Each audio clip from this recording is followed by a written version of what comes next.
Saudara yang terkasih dalam Tuhan Yesus, kita boleh berjumpa kembali di hari Minggu pagi ini. Kita boleh mendengarkan satu kebenaran firman Tuhan yang boleh memerdekakan kita, boleh memberikan satu hidup yang berkemenangan dalam Kristus. Nah, sebelumnya saya mengajak setiap kita yang mendengarkan firman, yang siap mendengarkan firman Tuhan ini, kita boleh berdoa bersama-sama dan saya akan berdoa untuk saudara. Mari kita angkat dua tangan, kita berdoa. Bapa yang di surga, Tuhan Yesus, hamba-Mu berdoa buat setiap kami, Engkau urapi setiap kami boleh penuh dengan roh Tuhan sehingga kami boleh siap mendengarkan setiap firman-Mu. Kau bajak hati dan pikiran kami boleh menjadi tanah yang subur yang siap Kau taburkan benih firman-Mu dan selalu menjadi rema dan berkat dalam hidup kami. Dan berilah kami telinga seorang murid sehingga kami boleh mendengarkan firman-Mu dan juga kami boleh menjadi pelaku-pelaku akan firman-Mu Tuhan. Terima kasih Tuhan Yesus, hamba-Mu juga berdoa yang sakit Engkau sembuhkan di dalam nama Tuhan Yesus Kristus, yang beban berat Engkau angkat, Engkau gantikan dengan damai sejahtera sukacita yang berlimpah-limpah dalam nama Tuhan Yesus Kristus. Dan Tuhan yang miskin Engkau perkaya di dalam nama Tuhan Yesus Kristus. Terima kasih Bapa, Kau urapi hamba-Mu penuh dengan roh Tuhan, Kau sendiri yang berbicara berkata-kata buat setiap kami. Dalam nama Tuhan Yesus Kristus kita siap menerima firman-Mu. Haleluya. Yang siap katakan amin. Haleluya. Haleluya. Nah, beberapa minggu lalu kita belajar tentang Tuhan adalah kubu pertahanan kita. Dan ada 4 hal tentunya saudara masih ingat. Yang pertama adalah selalu intim di dalam Tuhan. Yang kedua, selalu pegang janji firman Tuhan. Yang ketiga, sertakan Tuhan dalam setiap rencana. Dan yang keempat adalah menabur dan selalu menjadi berkat bagi sesama atau orang-orang di sekitar kita. Tetapi minggu ini kita akan belajar bagaimana hidup yang berkemenangan di dalam Kristus. Berbicara tentang hidup yang berkemenangan adalah kita akan menang atas persoalan kita, kita akan menang atas pergumulan kita, kita akan menang dalam setiap apapun yang kita gumulkan, baik pekerjaanmu, baik keluargamu, baik orang tuamu, anakmu, suamimu, istrimu, dan segala hal yang kau gumulkan, mungkin pendidikanmu dan lain sebagainya. Tetapi saya percaya di dalam Tuhan selalu ada kemenangan yang luar biasa. Terima kasih. Mari kita buka satu firman Tuhan. Kita belajar dari firman Tuhan di dalam Markus 5 ayat 25 sampai dengan ayat 34. Mari kita buka firman Tuhan. Dalam Markus 5 dikatakan ayat 25, adalah di situ seorang perempuan yang sudah 12 tahun lamanya mengalami pendarahan. Dan ayat 26 dikatakan ia telah berulang-ulang diobati oleh berbagai tabib sehingga telah dihabiskannya semua yang ada padanya, namun sama sekali tidak ada faedahnya. Malah sebaliknya keadaannya menjadi buruk, makin memburuk. Ayat 27 dikatakan dia sudah mendengar berita-berita tentang Yesus. Maka di tengah-tengah orang banyak itu, ia mendekati Yesus dari belakang dan menjamah jubahnya. Ayat 28, sebab katanya, asal ku jamah saja jubahnya, aku akan sembuh. Ayat 29, seketika itu juga berhentilah pendarahannya dan ia merasa bahwa badannya sudah sembuh dari penyakitnya. Ayat 30, pada ketika itu Yesus mengetahui bahwa ada tenaga yang keluar dari dirinya, lalu ia berpaling di tengah orang banyak dan bertanya, siapa yang menjamah jubahku? Ayat 31 dikatakan murid-muridnya menjawab, engkau melihat bagaimana orang-orang ini berdesak-desakan dekatmu dan engkau bertanya, siapa yang menjamah aku? Ayat 32, lalu ia memandang sekelilingnya untuk melihat siapa yang telah melakukan hal itu. Nah, ayat 33, perhatikan. Perempuan itu menjadi takut dan gemetar ketika mengetahui apa yang telah terjadi atas dirinya. Tampil dan tersungkur di depan Yesus dengan tulus memberitahukan segala sesuatu kepadanya. Ayat 34, maka katanya kepada perempuan itu, hai anakku, imanmu telah menyelamatkan engkau, pergilah dengan selamat dan sembuhlah dari penyakitmu. Katakan amin. Haleluya. Nah, ayat 34 dikatakan, maka katanya kepada perempuan itu, hai anakku, imanmu telah menyelamatkan engkau, pergilah dengan selamat dan sembuhlah dari penyakitmu. Untuk hidup yang berkemenangan dalam Kristus adalah hidup yang memiliki iman yang kuat, iman yang kokoh, iman yang teguh di dalam Kristus. Yang mengerti katakan amin. Nah, kita belajar dari firman Tuhan di dalam Markus 5 ayat 25 dikatakan, di tempat itu ada seorang wanita yang mengalami pendarahan selama 12 tahun lamanya. Wow. Saya percaya kalau seseorang mengalami menstruasi pasti tidak lebih dari 1 minggu, tetapi kalau 25 sampai 12 tahun itu artinya dia mengalami satu penyakit yang pasti dia sudah bergumul dengan luar biasa. Dan dalam firman Tuhan dikatakan di dalam ayat 26 dikatakan ia ini adalah wanita yang mengalami pendarahan 12 tahun, telah berulang-ulang diobati oleh berbagai tabib. Saya percaya dia sudah mencari dokter, mungkin tabib, dan banyak sekali tabib yang sudah dia cari. Dan dia mungkin juga di sana mungkin ada dokter yang bagus, dia akan cari. Di sana ada tabib yang bagus, dia akan cari. Tetapi dalam firman Tuhan dikatakan sehingga telah dihabiskannya semua yang ada padanya. Namun sama sekali tidak ada faedahnya, malah sebaliknya keadaannya semakin memburuk.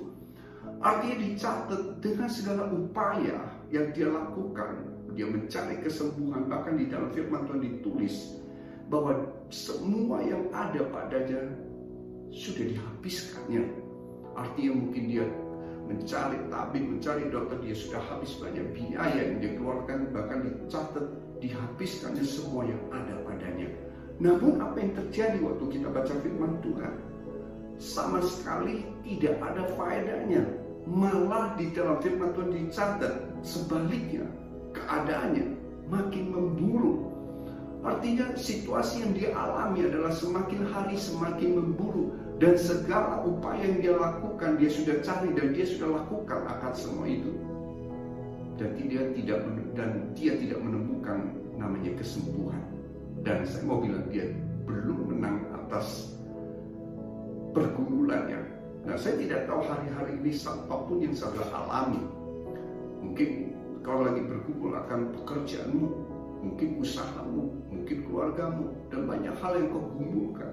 Mungkin kau menghasilkan, kau sudah mengeluarkan banyak biaya untuk merintis satu usahamu, mungkin banyak hal. Saya tidak tahu. Tetapi dan dicatat keadaan bukan semakin baik, tetapi semakin buruk. Nah, apa yang harus kita lakukan? Dan kita belajar dari firman Tuhan ini di dalam Markus 5 ayat 27. Apa yang perempuan mengalami 12 tahun, apa yang dia lakukan? Di dalam ayat 27 dikatakan demikian. Dia sudah mendengar berita-berita tentang Yesus. Maka di tengah-tengah orang banyak itu, ia mendekati Yesus dari belakang dan menjamah jubahnya. Dalam ayat 27 ini ada dua hal yang dia lakukan. Yang pertama adalah dia, perempuan yang sakit pendarahan 12 tahun ini, mendengar berita-berita tentang Yesus. Itu hal yang pertama. Artinya setiap anak-anak Tuhan yang mengalami pergumulan yang makin hari membuat keadaanmu semakin buruk, apa yang harus kita lakukan? Yang pertama adalah kita harus selalu mendengarkan firman Tuhan. Kita harus selalu mendengarkan hal-hal yang positif dari Tuhan. Hal-hal yaitu janji-janji firman Tuhan yang ada dalam firman Tuhan. Kenapa kita harus mendengarkan firman Tuhan? Karena di dalam Roma 10 ayat 17 dikatakan, jadi iman timbul dari pendengaran, dan pendengaran oleh firman Tuhan. Artinya begini, apapun yang saudara alami, saudara harus dengar berita-berita yang baik, yang positif, yaitu firman Tuhan. Karena hanya firman Tuhan yang bisa memberikan kita kesembuhan, yang bisa memberikan kita membangkitkan iman yang teguh. Karena firman Tuhan, pendengaran akan firman Tuhan, itu yang akan menguatkan iman daripada setiap kita. Haleluya. Kalau hari-hari ini kau mendengar banyak hal-hal, berita-berita yang tidak baik, saudara harus bertanya mendengarkan firman Tuhan. Karena tanpa pendengaran firman Tuhan tidak mungkin iman seorang itu akan bertumbuh.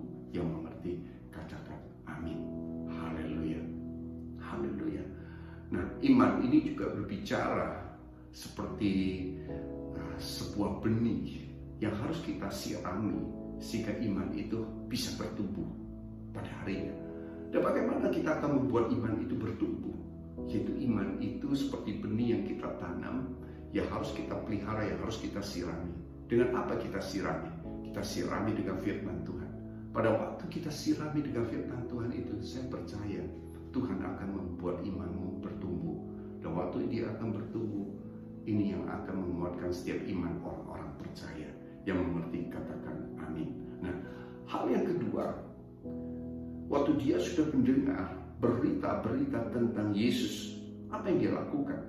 Maka di tengah-tengah orang banyak itu, ia ini adalah wanita yang mengalami pendarahan 12 tahun, mendekati Yesus dari belakang dan menjamah jubahnya. Haleluya. Nah, hal yang kedua berbicara tentang iman. Iman selalu harus disertai dengan perbuatan. Iman harus disertai dengan tindakan yang nyata. Katakan iman harus disertai dengan perbuatan. Haleluya. Karena dalam Yakobus 2 ayat 17 dikatakan, demikian juga halnya dengan iman. Jika iman tidak disertai dengan perbuatan, maka iman itu pada hakikatnya adalah mati. Yang mengerti katakan amin. Haleluya. Artinya begini, kalau kita bilang kita beriman pada Tuhan, kemudian Tuhan berfirman sesuatu hal untuk kita lakukan, dan kita pikir ini tidak mungkin dan kita tidak mau melakukan, saya mau bilang, kalau engkau tidak melakukan apa yang Tuhan firmankan, itu berarti saudara memadamkan iman yang ada di dalammu. Yang mengerti katakan amin. Karena iman itu selalu harus disertai dengan perbuatan yang nyata. Haleluya. Yang mengerti katakan amin. Artinya begini, kalau kita beriman, artinya kita melakukan firman Tuhan. Bukan berarti kita berserah. Perbedaan tipis antara berserah dan menyerah itu sangat tipis. Berserah artinya waktu kita mengandalkan firman Tuhan dan kita melakukan apa yang menjadi perintah firman Tuhan. Kemudian kita berserah mengandalkan Tuhan. Itu namanya berserah. Menyerah artinya kita tidak melakukan firman Tuhan, kita tidak mendengarkan firman Tuhan, tetapi kita menyerah pada keadaan yang ada. Dan saya percaya anak-anak Tuhan untuk mengalami satu proses kemenangan dalam Tuhan adalah anak-anak Tuhan yang tidak pernah menyerah. Katakan tidak pernah menyerah. Haleluya. Bagaimana kita tidak pernah menyerah? Kalau kita tidak pernah menyerah adalah orang-orang yang selalu mempunyai iman yang kokoh di dalam Tuhan. Karena tanpa iman yang kokoh di dalam Tuhan, tanpa dia percaya akan firman Tuhan, dia pasti akan menyerah dalam segala hal yang dia alami. Tetapi orang yang percaya, orang yang selalu mendengarkan firman Tuhan, yang menguatkan iman dia, dan dia percaya bahwa Tuhanlah yang membereskan, dan buat Tuhan tidak ada yang mustahil. Saya percaya orang-orang demikian yang akan membuat dia kokoh dan bertahan, dan dia tidak mudah menyerah. Katakan amin. Jadi hal yang kedua adalah waktu perempuan itu setelah mendengar berita dari Tuhan Yesus, dia mulai mendekati Yesus dari belakang dan dia mau menjamah jubahnya. Ada satu tindakan yang nyata dari wanita pendarahan 12 tahun itu. Karena dia percaya waktu dia melakukan itu, dia akan sembuh. Artinya iman itu didasari oleh tindakan yang luar biasa. Iman bukan hanya kita beriman dan duduk diam, tapi iman harus didasari atas perbuatan yang membuat kita beriman pada Tuhan. Yang mengerti katakan amin. Nah, di dalam ayat 28 dikatakan, asal ku jamah saja jubahnya, aku akan sembuh. Dia katakan, asal ku jamah saja jubahnya, aku akan sembuh. Haleluya. Nah, ada satu perkataan, hal yang ketiga adalah kita harus deklarasikan setiap perkataan yang keluar dari mulut kita adalah hal-hal yang membangun iman kita. Haleluya. Sehingga kita boleh memperoleh satu iman yang kokoh. Bagaimana kita memiliki iman yang kokoh? Yaitu hal yang ketiga adalah deklarasikan setiap perkataan yang membangkitkan iman kita. Dalam hal ini wanita pendarahan 12 tahun dia katakan, asal saja ku jamah jubahnya, pasti aku sembuh. Haleluya. Katakan amin. Kenapa demikian? Karena saya mau bilang, mulut orang percaya ada kuasa dalam setiap perkataannya. Artinya setiap perkataan yang kita keluar, orang-orang benar, orang-orang percaya itu ada kuasanya. Yang mengerti katakan amin. Haleluya. Haleluya. Nah, kita ingat di dalam Markus 11 ayat 22 dikatakan demikian. Yesus menjawab mereka, percayalah pada Allah. Hal yang pertama, percayalah pada Allah. 23. Aku berkata padamu, sesungguhnya barang siapa berkata kepada gunung ini, beranjaklah dan tercampaklah ke laut, asal tidak bimbang hatinya, tetapi percaya bahwa apa saja yang dikatakannya itu akan terjadi, maka hal itu akan terjadi. Katakan amin. Jadi dalam firman Tuhan dikatakan, asal saja kita percaya dan tidak bimbang hati, kemudian apa saja yang kita katakan, di dalam firman Tuhan dikatakan sesungguhnya barang siapa berkata pada gunung itu, beranjaklah dan tercampaklah ke dalam laut, maka hal itu akan terjadi baginya. Maka saya mau bilang, perkataan bagi anak-anak Tuhan itu sangat-sangat penting. Karena dengan perkataan yang kita deklarasikan, setiap perkataan kita itu akan membangkitkan iman kita. Yang mengerti katakan amin. Dan waktu dibangkitkan itu, dan saya percaya dengan iman itu kita akan meraih kemenangan bersama dengan Kristus. Yang mengerti katakan amin. Haleluya. Dan saya ingat satu cerita di dalam Daud lawan Goliat. Satu kali Daud datang dia menghadapi Goliat. Saudara tahu tentang Goliat, tingginya sangat tinggi, ya, hampir 3 meter, melawan Daud yang dalam firman Tuhan dicatat seorang yang paras L-nya yang merah, pipinya mungkin yang tidak diperhitungkan, ya. Tetapi dia melawan Goliat dan tercatat dia menang. Dan dia memakai, ya boleh dibilang dia memakai batu sebagai senjata dia dalam melawan Goliat, dan dia boleh menang. Dan dicatat juga Daud ini bukan seorang tentara, tetapi dia boleh menang melawan Goliat. Dan ada satu hal yang luar biasa yang saya dapat dari Daud, cerita Daud ini adalah di dalam 1 Samuel 17 ayat 46, 1 Samuel 17 ayat 46 dikatakan ada satu perkataan deklarasi Daud waktu dia melawan Goliat. Apa yang dia katakan? Di dalam 1 Samuel 17 ayat 46 saya bacakan, hari ini juga Tuhan akan menyerahkan engkau ke dalam tanganku, dan aku akan mengalahkan engkau, yaitu Goliat, dan memenggal kepalamu dari tubuhmu. Hari ini juga aku akan memberikan mayatmu dan mayat tentara orang Filistin kepada burung-burung di udara, kepada binatang-binatang liar, supaya seluruh bumi tahu bahwa Israel mempunyai Allah. Artinya dia berani mendeklarasikan sesuatu yang di depan mata yang belum terjadi, tapi dia perkatakan, dan Tuhan memberikan kemenangan bagi Daud. Haleluya. Dan apa yang kita pelajari dalam hal yang ketiga ini? Setiap perkataan orang-orang benar punya kuasa. Mari mulai hari ini perkatakan hal-hal yang positif. Perkatakan, deklarasikan. Saya percaya waktu engkau mendeklarasikan, malaikat di surga mendengar, dan dia akan melakukan untuk kemuliaan Tuhan. Yang mengerti katakan amin. Dan dalam firman Tuhan dikatakan oleh wanita yang mengalami pendarahan 12 tahun. Dia bilang, asal ku jamah saja jubahnya, aku akan sembuh. Asal ku jamah jubahnya, aku akan sembuh. Haleluya. Yang mengerti katakan amin. Ini yang harus anak-anak Tuhan lakukan, yaitu dia lakukan, dia katakan hal yang positif, dia deklarasikan hal-hal yang positif dalam hidup dia. Apapun masalahmu kau katakan, hai masalah kau dengar, kau tidak berkuasa atas hal itu, karena Tuhan sudah memberikan aku sebagai pemenang, karena aku lebih dari seorang pemenang. Yang mengerti katakan amin. Haleluya. Haleluya. Nah, kita belajar lagi. Kemudian di dalam ayat yang ke-29, setelah wanita pendarahan itu menjamah jubahnya, dikatakan asal ku jamah saja jubahnya aku akan sembuh. Di ayat 29 dikatakan seketika itu juga berhentilah pendarahannya, dan ia merasa bahwa badannya sudah sembuh dari penyakitnya. Wow, pada saat dia punya iman yang luar biasa yang teguh, dan dia mulai perkatakan, dia deklarasikan, dan dia pegang janjinya, dan apa yang terjadi, pegang jubahnya, apa yang terjadi, ya, seketika itu dia sembuh dari penyakitnya. Yang mengerti katakan amin. Nah, kita baca ayat yang ke-30. Pada ketika itu Yesus mengetahui bahwa ada satu tenaga yang keluar dari dirinya. Lalu ia berpaling di tengah orang banyak dan bertanya, siapa yang menjamah jubahku? Wow, siapa yang menjamah jubahku? Nah, ayat 31 kemudian 32 dikatakan, murid-murid yang menjawab, engkau melihat banyak bagaimana orang-orang ini berdesakan dekatmu. Engkau bertanya, siapa yang menjamah aku? Lalu ia memandang sekelilingnya untuk melihat siapa yang telah melakukan hal itu. Perempuan itu menjadi takut dan gemetar ketika mengetahui apa yang telah terjadi atasnya.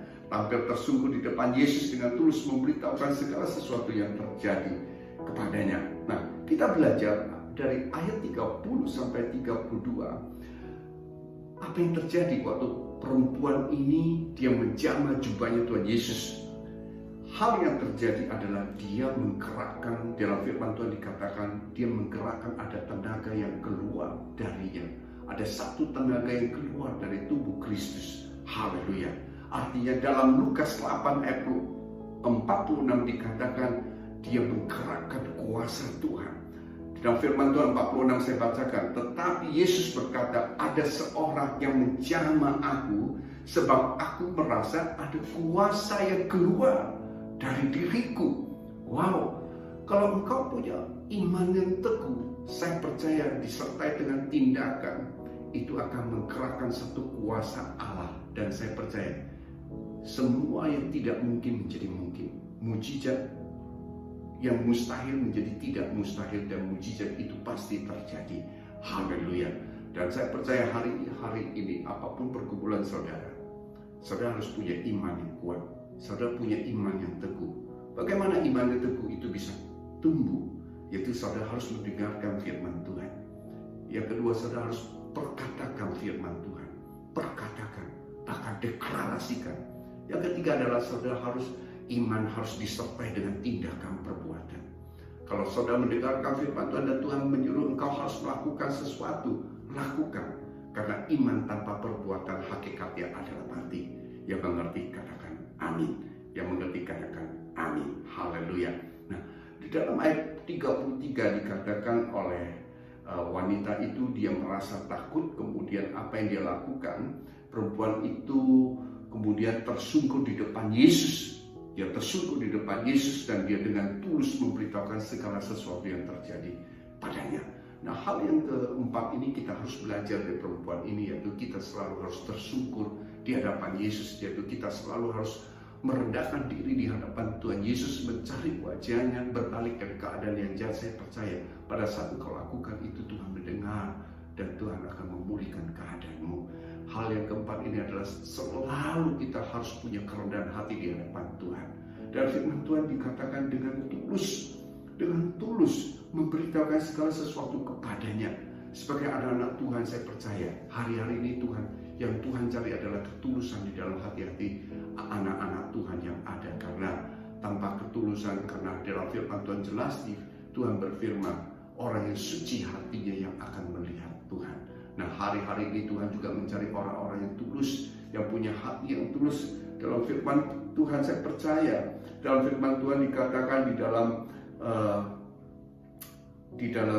firman Tuhan dikatakan hendaklah kita tulus seperti merpati, tapi kita harus cerdik juga seperti ular. Dan hari-hari ini apapun yang saudara alami, saya percaya Tuhan akan berikan hikmat buat kita sehingga kita bisa beradaptasi dengan keadaan sekarang. Artinya kita bisa diberikan hikmat untuk meraih segala berkat yang Tuhan berikan maksimal dalam hidup kita. Tetapi kita selalu harus punya kerendahan hati dan selalu harus punya hati yang tulus, yaitu kita mengasihi Tuhan dan mengasihi orang-orang yang Tuhan percayakan. Artinya orang-orang yang menjadi berkat bagi orang-orang di sekitar kita. Yang mengerti katakan amin. Nah, dalam firman Tuhan di dalam ayat yang ke-34 dikatakan, maka katanya kepada perempuan itu, hai anakku, imanmu telah menyembuhkan engkau, pergilah dengan selamat, sembuhkanlah dari penyakitmu. Haleluya. Nah, saya percaya hari-hari ini kalau kita punya iman yang kokoh, iman yang teguh, iman yang kuat di dalam Tuhan, saya percaya setiap persoalan yang saudara alami, setiap pergumulan yang saudara alami, itu membuat saudara tidak mudah menyerah. Kenapa? Karena saudara punya Tuhan yang luar biasa. Kalau saudara hari-hari ini sudah berkumpul, saudara berdoa, saudara ingat seorang ibu, wanita yang datang untuk minta dibela kasusnya, dan hakim itu tidak mau membela kasusnya sampai dia datang terus-menerus. Sebenarnya ini adalah satu perumpamaan dari Tuhan bahwa kita harus berdoa seperti demikian, yang bertekun terus-menerus, yang tidak menyerah, yang tidak mudah menyerah, tapi datang terus sampai suatu ketika Tuhan merubah hati dan pemikiran hakim itu untuk membela kasus wanita itu sehingga kasusnya dibela. Dan dicatat dalam firman Tuhan yang terakhir di dalam Lukas 18 ayat 7 dikatakan, tidakkah Allah akan membenarkan orang-orang pilihannya yang siang malam berseru kepadanya, dan adakah ia mengulur-ulur waktu sebelum menolong mereka? Dalam ayat yang ke-8 dikatakan, aku berkata padamu, ia akan segera membenarkan mereka. Akan tetapi jika Anak Manusia itu datang, apakah ia mendapati iman di bumi ini? Haleluya. Haleluya. Artinya waktu Tuhan datang, adakah dia mendapati iman di antara kita semua? Itu orang-orang yang senantiasa beriman pada Tuhan, dan ini sangat penting. Haleluya. Nah, pagi ini kita belajar tentang kebenaran firman Tuhan. Saya percaya setiap anak-anak Tuhan yang memiliki iman yang kokoh, iman yang teguh di dalam Tuhan, pasti dia memiliki hidup yang berkemenangan di dalam Kristus. Nah, pagi ini hamba-Mu berdoa buat seluruh yang mendengarkan firman Tuhan. Mari kita angkat dua tangan, kita boleh berdoa. Bapa yang di surga, Tuhan Yesus, terima kasih buat firman-Mu yang Kau berikan buat setiap kami. Hamba-Mu berdoa buat setiap mereka yang mendengarkan. Kiranya Tuhan yang tahu dalam keadaan mereka, Tuhan campur tangan atas kehidupan mereka. Tuhan yang memberikan jalan keluar atas setiap pergumulan mereka. Bahkan Tuhan sudah menjawab doa-doa mereka. Hamba-Mu percaya setiap persoalan selalu ada berkat di balik itu, dan hamba-Mu berdoa Kau kuatkan iman mereka. Kau berikan iman yang teguh dalam setiap anak-anak-Mu, sehingga mereka menjadi anak-anak Tuhan yang pantang menyerah, anak-anak Tuhan yang selalu menaruh pengharapannya di dalam Tuhan, karena percaya pada akhirnya kemenangan sudah Tuhan berikan buat setiap kami. Terima kasih Bapa, dalam nama Tuhan Yesus Kristus, kita semua pagi ini yang diberkati Tuhan, sama-sama katakan amin. Haleluya. Tuhan Yesus memberkatimu. God bless you all. Haleluya. Amin.